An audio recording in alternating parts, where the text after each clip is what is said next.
themselves and their kids in what some see as an unacceptable and dangerous situation as they head out on vacation. It's not because they're flying in unsafe airplanes or driving on faulty tires, but because they're staying in certain hotels and motels. Our Oklahoma Impact team has the story. Here's Alex Cameron.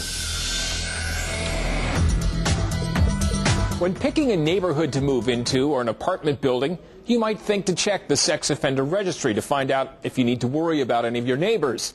But would you ever think to do that before checking into a hotel? We found out maybe you should.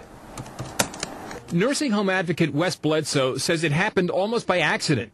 He was checking addresses of sex offenders against those of nursing homes. I kept seeing this one address keep popping up. When he Googled the address, it was a hotel. He soon discovered that scores of sex offenders who are required to register their address with local police and the Department of Corrections are living in hotels and motels in Oklahoma. The less expensive ones, but still places where families stay.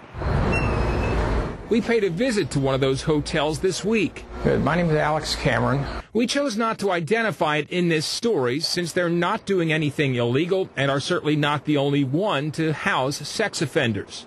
Last month I had 3 or 4 of them. The owner told us they've never caused any problems, but now, because of the attention being generated by Bledsoe's research, he's getting rid of them. I have to take care of my business. I'm trying to clean up the place. I don't have very many now. 2 of them right now I'm aware of, and I already given them a notice to leave the place. More than likely, he says, they'll move to another hotel, which Bledsoe says is worrisome. How many parents for 1 second are thinking that, you know what, there could be a sexual predator or a sex offender who's living under the same roof? While it might come as a surprise to parents that sex offenders are living in hotels, it's not a surprise to police. We have 50 to 60 offenders that are registered in hotels or motels. Because, as they know, the state's geographic restriction law, 2,000 feet from any school, park, playground, or daycare, leaves only a few places, hotels along the interstate, for example, where sex offenders can legally reside.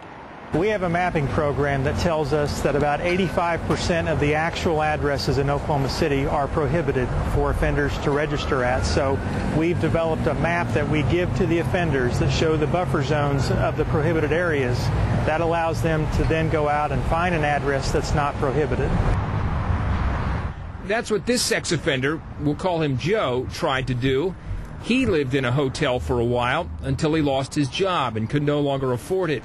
Now he lives on the street, even though he has a sister in town.